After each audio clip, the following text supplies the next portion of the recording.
Hi guys, welcome to my channel మహద్యశ్రీ. ఈ బామ్మ చూడండి ఎలా నూరుతుందో.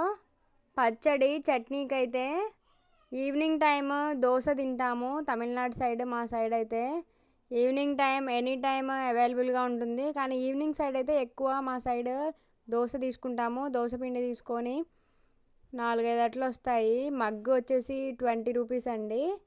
దానికి మ్యాక్సిమం 15 అట్లయితే వస్తాయి. తింటాం ఇంకా ఇలాగా. మా ఇంటి ముందండి ఈ బామ్మది 4 కొబ్బరికాయలు, పుట్నాలు, పచ్చిమిర్చి వేసేసి దంచేస్తుంది బాగా.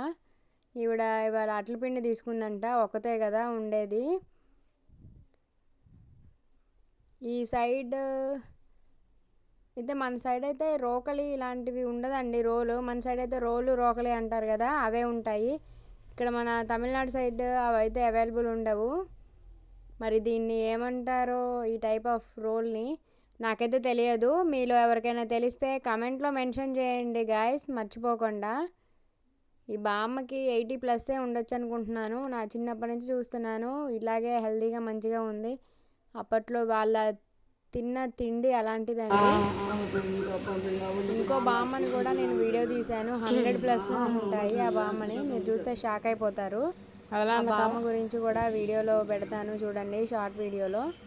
చూడండి, కావాల్సినవన్నీ ఇలా రెడీగా పక్కన పెట్టుకుంది. పుట్నాలు, పల్లీలు, ఇంకా 2 పచ్చిమిర్చి, 2 కొబ్బరి ముక్కలు. ఒకతే కదా అని అడ్జస్ట్ అయిపోతుంది ఎలాగోలాగా. మంచిగా హెల్దీ ఫుడ్ తింటుంది. ఇప్పుడు ఇవి దేంట్లోకి అంటే ఈ చట్నీ గోధుమ రొట్టెలు చేసుకుంటున్నామంట. గోధుమ రొట్టెల్లోకి ఇవి చట్నీ అనమాట.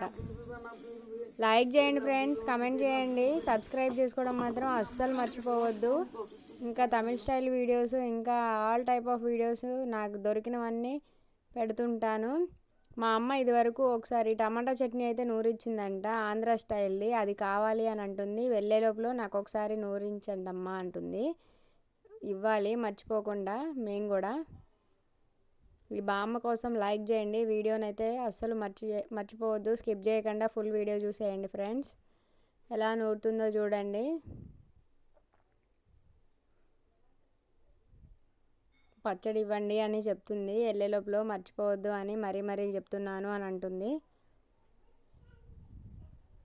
నాకు కొంచెం పెట్టింది టేస్ట్ కోసము, తిన్నాను. మంచిగా కారంగా భలే ఉంది. Bye bye, have a nice day. Like for this బామ్మ.